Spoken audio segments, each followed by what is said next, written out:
नमस्कार। कार्यक्रम सत्यपथमा यहाँलाई हार्दिक स्वागत छ। कार्यक्रम सत्यपथमा हामीले समसामयिक अनि आम जनसरोकारका विषयमाथि केन्द्रित रहेर छलफल गर्ने गर्छौँ। यति बेला गत वैशाख 12 मा आएको महाविनाशकारी भूकम्पबाट पीडित बनेका नागरिकको निकै चर्चा छ। यो चर्चा हुनु मुख्य कारण पुनर्निर्माण प्राधिकरण पनि रहेको छ।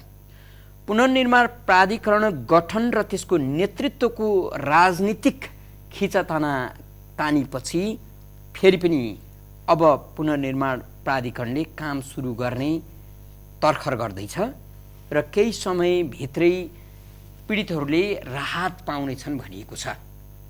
तर फेरि पनि पीडितले खोजेको जस्तो राहत प्राधिकरणले कहिलेसम्ममा दिइसक्ने हो र मुलुक भूकम्प प्रतिरोधी हुन्छ भनिएको छ। प्राधिकरणले यसका लागि के गर्न सक्छ? हामी पुनर्निर्माण प्राधिकरणको काम के भइराखेको छ र भूकम्प पीडित नागरिकलाई कसरी सघाउ गर्दैछ त? यो विषयमाथि केन्द्रित रहेर छलफल गर्छौँ। छलफलका लागि पुनर्निर्माण प्राधिकरणका प्रवक्ता रामप्रसाद थपलियालाई आमन्त्रण गरेका छौँ। हाम्रो स्टुडियोमा हुनुहुन्छ, उहाँलाई स्वागत गरौँ। यहाँलाई इमेज टेलिभिजनमा हार्दिक स्वागत छ। यहाँलाई धेरै धन्यवाद छ, यहाँको परिवारलाई। प्राधिकरणले काम गरेन, प्राधिकरणमा हल्ला मात्रै भयो भनिएको छ। फेरि पनि प्राधिकरणले हल्ला मात्रै गरेको छ कि काम पनि केही गरेको छ? विगत 1.5 महिनादेखि प्राधिकरणमा सहसचिवको हैसियतमा काम गरिरहेको छु। यस हिसाबमा 1 महिना अगाडिदेखिका विभिन्न क्रियाकलापहरूको बारेमा मलाई राम्रो जानकारी छ।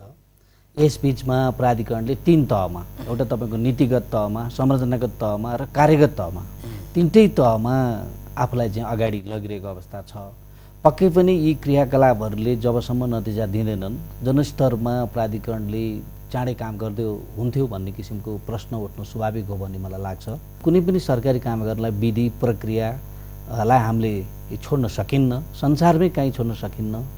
झन् नेपालमा त धेरै निकायहरू भइरहेको अवस्थामा हामी क्या यो विधि र प्रक्रिया अलि बढी लम्बेतान हुने, पीडितको सास रौन्जेल गरौँ त भने जस्तो पनि हुन्छ क्या र? होइन, हामी त्यो जसरी हामी एज युजल अथवा जसरी सरकारी कामहरू गरिरहेका थियौँ त्योभन्दा फरक तरिकाले गर्नुपर्छ भनेर राजनीतिक तहमा नै यसको छलफल र निष्कर्ष भएर नै प्राधिकरणको गठन भएको हो।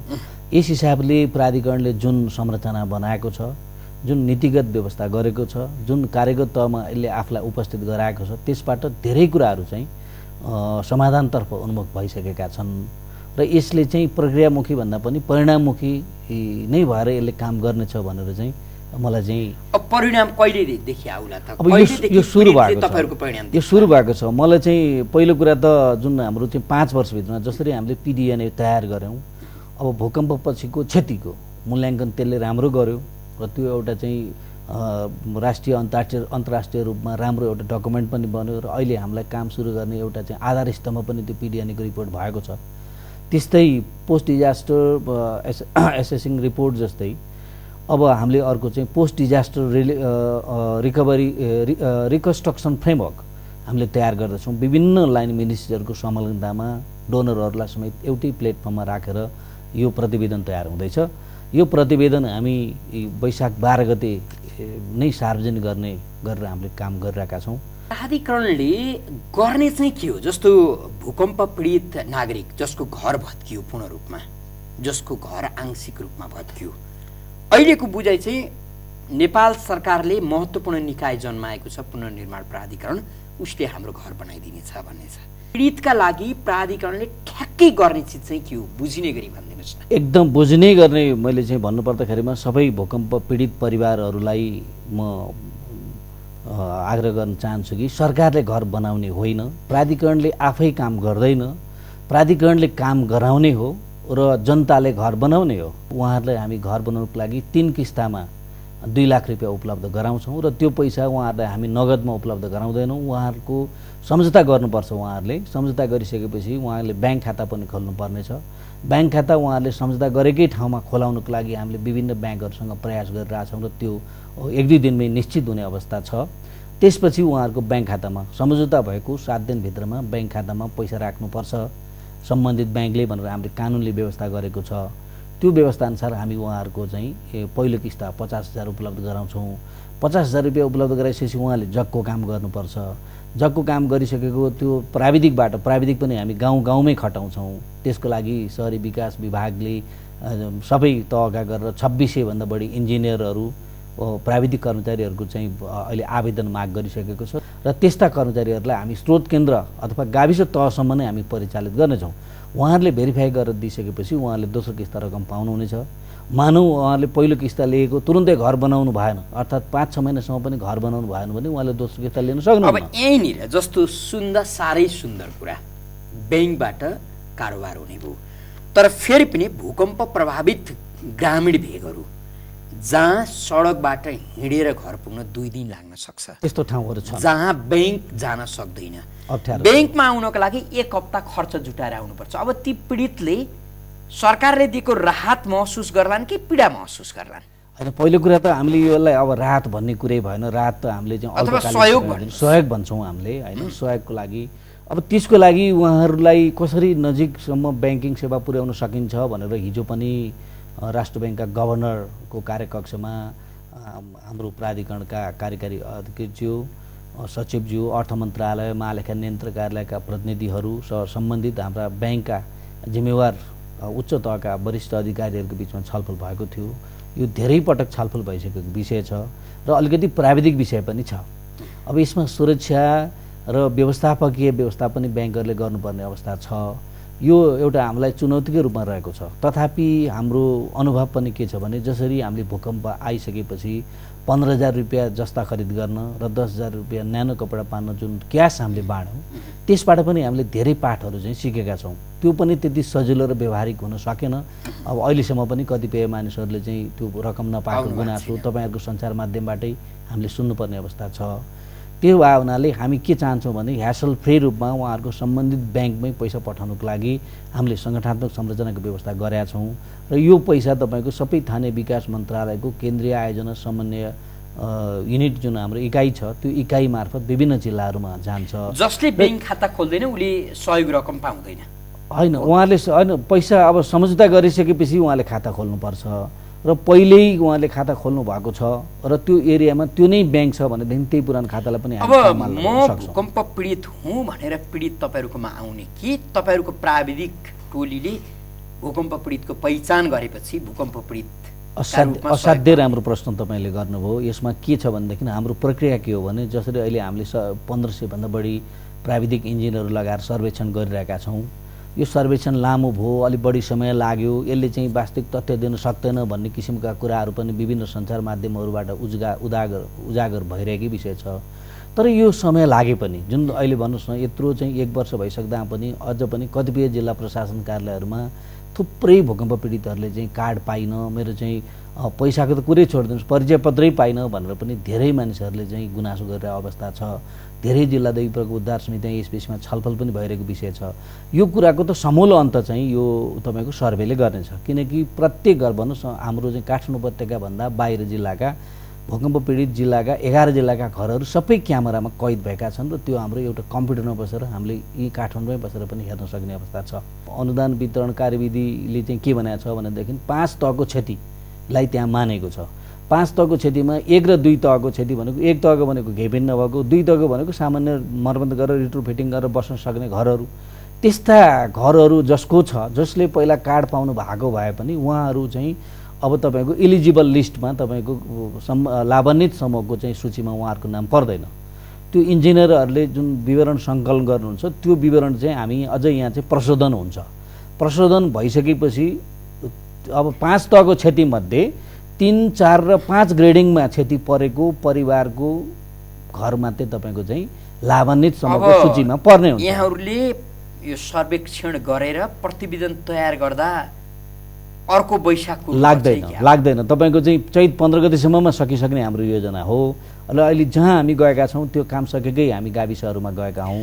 यस हिसाबले सामान्यतया प्राधिकरण आलोचित हुनुको कारण समयमै सहयोग पुगेन पीडितकोमा भन्ने हो। पक्कै हो होइन। अब तपाईँहरूले दिने सहयोग भनेको चाहिँ घर बनाउनका लागि प्रारम्भिक रूपमा 50,000 दिनुहुन्छ, त्यसपछि 80,000 दिन्छौँ, त्यसपछि 2 लाखसम्म पुर्याइदिनुहुन्छ पुर्याइदिन्छौँ होइन, पुर्याइदिन्छौँ। त्योभन्दा गर्ने त होइन। होइन, त्योभन्दा पनि छ। त्यति पैसाले चाहिँ अब उहाँ अझ भन्नुहोस् न पुराना जस्ता पाता अथवा उहाँको चाहिँ पहिलाका चाहिँ काठ ढुङ्गा जस्ता लगायतका निर्माण सामग्री प्रयोग गरेर त्यो 2 लाखभित्रै घर बनाएर बस्छु भने पनि एक तले घर बनाउनु उहाँले सक्नुहुन्छ भने प्राधिकरणको बुझाइ छ र हाम्रो कार्यविधिमा भनेको पनि त्यही छ। 50,000ले जगको काम गर्ने, 80,000ले तपाईँको गाह्रो लाउने काम गर्ने र 70,000ले छानो लगाउने। यो चाहिँ नेपाल सरकारको प्राधिकरणले दिएको पैसाका कारण भूकम्प प्रतिरोधी हुने हो कि त्यो त्यति पैसाले काफी पुग्छ, त्यस्तो मेटेरियल र त्यो ढङ्गको संरचना काफी पुग्छ भनेर त अब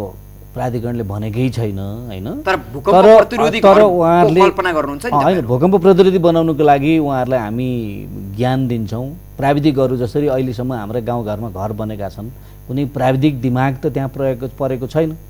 उहाँहरूलाई हामी त्यो तरिका र विधि सिकाउँछौँ र त्यसको लागि घरको नक्सा पनि तपाईँहरू बनाइदिनु। घरको नक्सा हामी दिन्छौँ उहाँहरूलाई, तर हाम्रो नक्सामा गाविसमा हामी उहाँहरूलाई बाध्य पार्दैनौँ। उहाँहरूले चाहिँ आफ्नै तरिकाको पनि बनाउन सक्नुहुन्छ। उहाँहरूले बनाएको घर प्राविधिक रूपमा हेर्ने कसले? त्यसको लागि त हामी प्राविधिक इन्जिनियरहरू गाउँमा खटाउँदैछौँ त। घर नबनुन्जेल तपाईँहरूले हेरिदिनुहुन्छ? हेर्छौँ, उहाँहरूलाई सहयोग गर्छौँ। त्यति मात्रै होइन, उहाँहरूलाई चाहिँ विभिन्न ओरिएन्टेसन क्लासमा राख्छौँ। गुणस्तरीय निर्माण कसरी हुनसक्छ र धेरै ठुला महँगा घर नबनाइकन पनि सुरक्षित घर सानो दाममा पनि लागतमा पनि कसरी बनाउन सकिन्छ भन्ने किसिमका कुराहरू हामी उहाँहरूलाई अवगत गराउँछौँ। 2 लाखले नपुग्ने मान्छे जोसँग सरकारले जति दिन्छ त्योभन्दा अर्को जुटाउने उपाय छैन र त्यो पैसाले पुगेन भने मेरो भाग्यमा यति थियो भन्ने हो कि होइन? सरकारले नागरिकलाई सुरक्षा प्रदान गर्नका लागि सरकारले नै तोकेको भवन बनाउँदा पैसा नपुग्दा सहयोग गर्छ भन्ने हो होइन। पहिलो कुरा त लाभग्राहीको सूचीमा उहाँको नाम पनि समावेश भयो भनेदेखि 2 लाख रुपियाँ पाउन उहाँ योग्य हुनुहुन्छ। तर त्यसको लागि केही शर्त रहन्छन्। जस्तो शर्त भन्नाले उहाँसँग नेपाली नागरिकताको प्रमाणपत्र हुनुपर्छ, घर बनाउने जग्गाको पूर्जा हुनुपर्छ। अब आफ्नो नाममा पूर्जा छैन भने पनि एका घरका नाममा पूर्जा छ भने पनि त्यसको मन्जुरीनामा उहाँले पेश गर्नुपर्छ र अंशबन्ड लगायतका समस्याहरूमा पनि उहाँहरूले समाधान गर्नुपर्दछ। यस्तो सम्झौता पत्रको आधारमा यो सम्झौता पत्रको विवरण चाहिँ हामीले जिल्ला विकास समितिमा सम्बन्धित गाविस सचिवले पठाउनुहुन्छ। सम्बन्धित गाविस सचिवले यस्तो सम्झौता आज मानुस् न 10 जनाको सम्झौता भयो भने 10 जनाको नाम लिस्ट सहितको विवरण उहाँले जिल्ला विकास समितिमा पठाउनुहुन्छ। जिल्ला विकास समितिले त्यो विवरण चाहिँ 50,000 को दरले मानुस् न 10 जनाको भने 5 लाख रुपियाँ चाहिँ यी व्यक्तिको यो खाता नम्बरमा भुक्तानी दिनुहोस् भनेर सम्बन्धित कोलोनीकामा उहाँले चाहिँ ब्याङ्क आदेश जारी गर्नुहुन्छ। अनि हाम्रो सम्बन्धित जिल्लाको कोष तथा लेखा नियन्त्रक कार्यालयले सम्बन्धित व्यक्तिहरूको खातामा सम्झौता भएको ठ्याक्कै कति समयमा पैसा 7 दिनभित्र भनेर कानुनी व्यवस्था छ। सरकारलाई धन्यवाद देखाउनु भयो। पुस्तिकाका माथि नेपाल सरकार राष्ट्रिय पुनर्निर्माण प्राधिकरण लेखिएको छ हो। यो यसको काम भनेको मुलुकलाई पुनर्निर्माण गर्ने त होला नि हैन? पक्कै। त्यो भने चाहिँ के होला? कसरी पुनर्निर्माण हुन्छ? अब यो पुनर्निर्माण भनेको घर बनाएर मात्रै पुनर्निर्माण हुने होइन। हेर्नुहोस् होइन, यो एउटा कम्पोनेन्ट हो पुनर्निर्माणको लागि। पहिला त मानिसहरूको माइन्डसेट तपाईँको भन्नुहोस् मानसिकता नै परिवर्तन गर्नु हुनु जरुरी छ। जसरी परम्परादेखि नै हामीले भन्नुहोस् न यो यत्रो पछिसम्म 21औं शताब्दीसम्म माटोले बनेको धरहरा सुरक्षित छ भनेर हामी बस्न हुन्थेन नि। अब यो त प्रकृतिले पनि हामीलाई दिएको एउटा सङ्केत हो। यस हिसाबले यो पुस्ताले जुन हानि नोक्सानी बेहोरेको छ, आगामी पुस्ताले पनि त्यस्तै नोक्सानी नबेहोर्ने गरी यो पुस्ताले चाहिँ कुर्बानी गर्नुपर्ने अवस्था छ। यसको लागि अब हामीले जुनसुकै संरचना बनाउँछौँ भने त्यो भूकम्प प्रतिरोधी बन्नुपर्दछ। आम नागरिकमा सचेतना बढ्न जरुरी छ र सबै भन्नुहोस् न यो समाजका सबै पक्षबाट सहयोग हुनुपर्ने अवस्था। फेरि पनि थपलियाज्यू, अब तपाईको र प्राधिकरणको यो आग्रह, कुनै एकजना नागरिकलाई म कमजोर घर बनाम र त्यो घरभित्र भूकम्प आओस् र थिचेर मरौँ भन्ने त लाग्दैन पक्कै पनि। अनि यो भूकम्पले त्यो सङ्केत गरेको छ। सङ्केत त गर्यो, तर फेरि पनि मान्छेलाई आवास चाहिन्छ नै, त्यो बाध्यता छ नै। खुला आकाशमा बस्न सक्दैन। उसँग आर्थिक क्षमता छैन भूकम्प प्रतिरोधी घर बनाउनका लागि। गर्ने के तपाईँले दिएको 2 लाखले नपुग्ने भयो। अनि त्यसपछि उहाँले चाहिँ सामूहिक जमानीमा 3 लाख रुपियाँसम्म वित्तीय संस्थाबाट लिने हामीले व्यवस्था मिलाएका छौँ। त्यो चाहिँ ग्रामीण भेगको लागि, ग्रामीण भेगको लागि। शहरी भेगमा पनि सक्नुहुन्छ। त्यसको लागि वित्तीय संस्थाहरूसँग हाम्रो कुराकानी भइरहेको छ। राष्ट्र ब्याङ्कले कार्यविधि बनाएर जारी गर्ने अवस्थामा छ। सहुलियत ऋण होला होइन 3 लाख चाहिँ? होइन, 3 लाख चाहिँ सहुलियत कर्जा भनेको छौँ हामीले। सहुलियत ऋण त्यो 2% मात्रै हुन्छ। तर त्यहाँ एउटा शर्त छ फेरि, जसले तपाईँले 2 लाख लिनुभयो, अब तपाईँले 3 लाख रुपियाँ लिनुभयो भनेदेखि तपाईँले सहुलियत भूकम्प विशेष आवास कर्जा लिन पाउनुहुने छैन। त्यो चाहिँ तपाईँले बिना धितो पाउनुहुन्छ। 3 लाख तपाईँले लिनुभयो भने बढीमा एउटा घरमा 5 लाखभन्दा बढी खर्च नहोस् भन्ने हिसाबले त्यो चाहिँ तपाईँको त्यो प्रावधान राखिएको छ। अझ तपाईँले त्योभन्दा बढी बनाउन चाहनुहुन्छ, होइन 2 लाख खर्च गर्नुभयो, तपाईँको जगको मात्रै काम भयो, मान्नुहोस् न, तपाईँको धेरै ठुलो घर छ, परिवार सङ्ख्या बढी छन्, तपाईँले त्योभन्दा बढी तपाईँसँग सम्पत्ति पनि छ, तपाईँसँग ल्यान्ड प्रपर्टी छ भनेदेखि तपाईँले काठमाडौँ उपत्यकाभन्दा बाहिर हो भने 15 लाख रुपियाँसम्मको चाहिँ तपाईँले धितोबाट ऋण पाउनुहुन्छ। त्यसको लागि राष्ट्र ब्याङ्कसँग हाम्रो कुराकानी भइसकेको छ। काठमाडौँ उपत्यका बाहिरका सहरका लागि हो कि ग्रामीण भेगलाई? सबै ठाउँमा, काठमाडौँ उपत्यका बाहिर र काठमाडौँ उपत्यका, त्यसमा 2टा मात्रै ग्रेडिङ छ। काठमाडौँ उपत्यकामा हो भनेदेखि तपाईँले 25 लाखसम्म पाउन सक्नुहुन्छ सम्म भनेको छु मैले। त्यो तपाईँको धितोले खामीसम्म सहुलियत, त्यो पनि सहुलियत ब्याज पहुँच भयो, राजनीतिक पत्रहरू आयो भने बढी हुने क्या हो? होइन, त्यस्तो कहाँ हुन्छ? त्यो त ब्याङ्किङ नियम अनुसार हुने कुरा हो। ब्याङ्किङ प्रणाली अनुसार ब्याङ्कले चाहिँ मूल्याङ्कन गरेर गर्ने विषय हो। जस्तो तपाईँसँग अलिकति बुझ्न खोजेको, जस्तो ग्रामीण भेगकै कुरा गरौँ, यहाँहरूले घरको नमुना पनि बनाउनु भएको छ। हामीले 17वटा नमुना दिएका छौँ। त्यही नमुना अनुसारको घर 2 लाखमा अथवा 5 लाखमा भूकम्प प्रतिरोधी मेटेरियल्स हालेर भूकम्प प्रतिरोधी घर बन्छ, त्यो विश्वास तपाईँलाई छ? होइन, त्यही नभएर नै हामीले चाहिँ त्यो तपाईँको चाहिँ सहुलियत कर्जा, सामूहिक जमानीमा सहुलियत कर्जाको व्यवस्था गऱ्यौँ होइन। त्यसले पनि पुग्दैन, त्योभन्दा पनि ठुलो बनाउन चाहनुहुन्छ भनेदेखि उहाँहरूलाई चाहिँ ऋणको सुविधा पनि दिने कुरा गऱ्यौँ र उहाँहरूले आफ्नो पैसा पनि प्रयोग गर्न सक्ने ठाउँ त्यहाँ आफ्नो ठाउँमा छँदैछ। 1 वर्ष सरकारको सहयोग कुरेका पीडितहरूले अब भएन ऋणै गरेर आफै बनाऊँ भनेर घर बनायो भने उनीहरूले तपाईँको सहयोग पछि पाउने कि नपाउने? म के मात्रै भन्न चाहन्छु भने त्यस्ता हाम्रा चाहिँ दर्शकहरूलाई जो भूकम्प पीडित परिवारमा हुनुहुन्छ, उहाँको नाम भूकम्प पीडितको इलिजिबल लिस्ट अथवा तपाईँको चाहिँ त्यो सम्भाव्य योग्य सूचीमा समावेश छ होइन।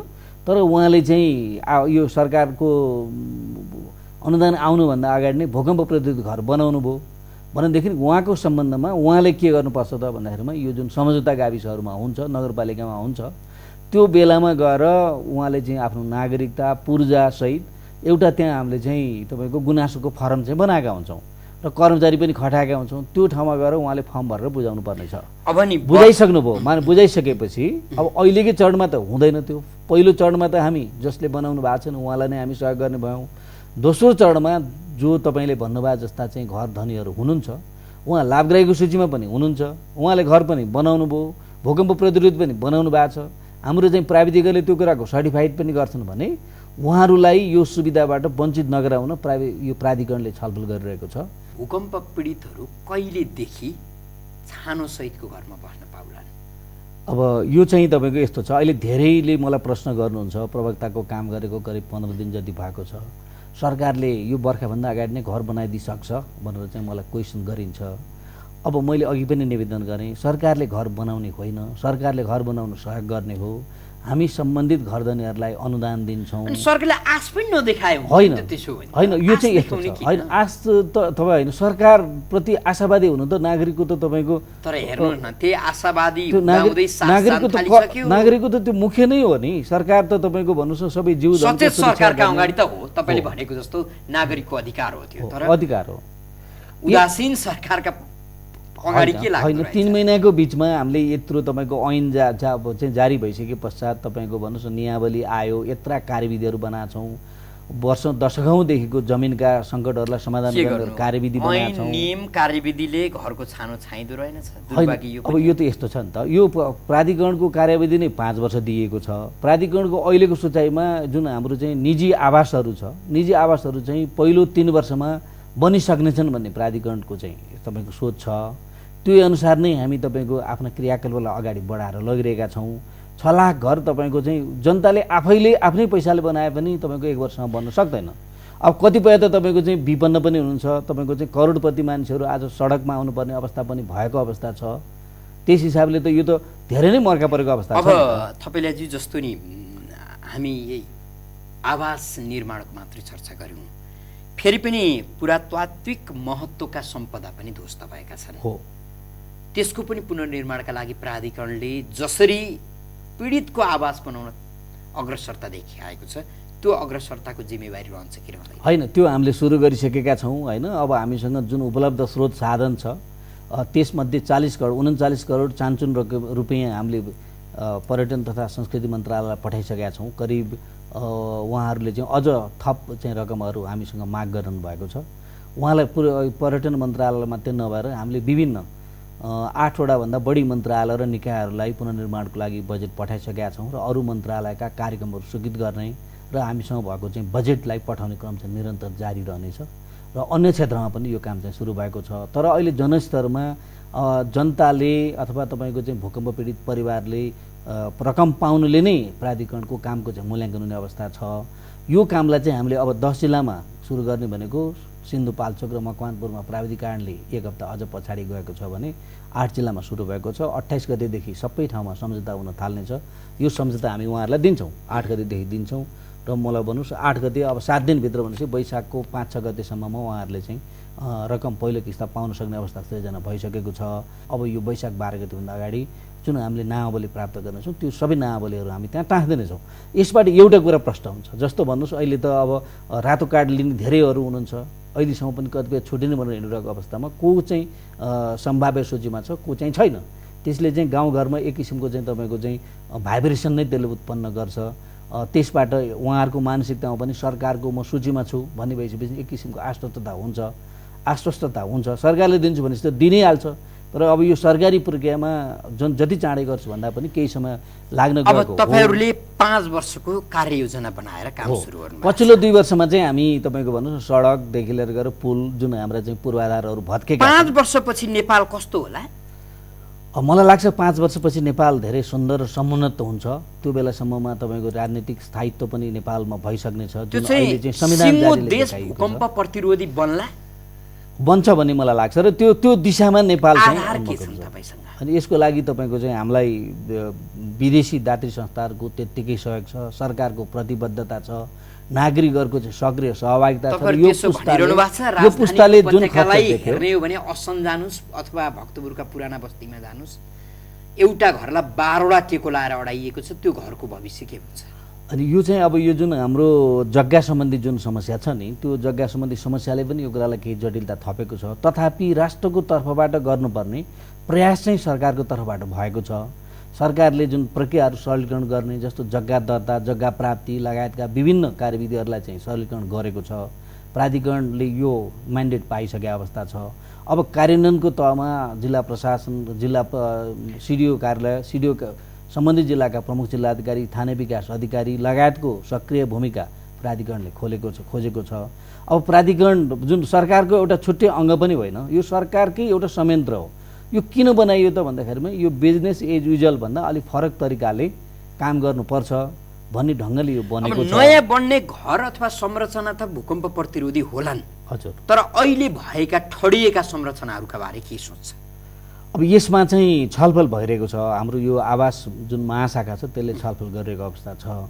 तथापि जुन हाम्रो सदैवदेखि भन्नुहोस् न हाम्रो ल्यान्डमा, जग्गामा, घरमा जुन हाम्रो चाहिँ ओनरसिपको चाहिँ समस्या छ, तपाईँको चाहिँ समयमा अंशबन्डा भए पनि अड्डा अदालतमा नहुने अथवा तपाईँको चाहिँ रोजगारीको लागि दाजुभाइहरू टाढा जाने, पुस्तौँ पुस्तासम्म पनि अंशबन्डा नहुने, अब यो जो नेपालमा बस्छ, नेपालमा बस्नेले मात्रै त्यसको चाहिँ सम्पत्ति उपभोग गर्ने जुन विदेश जाने क्रम सुरु भयो नि नेपालीहरूको, त्यसले गर्दाखेरि पनि यसलाई अलिक समस्या छ।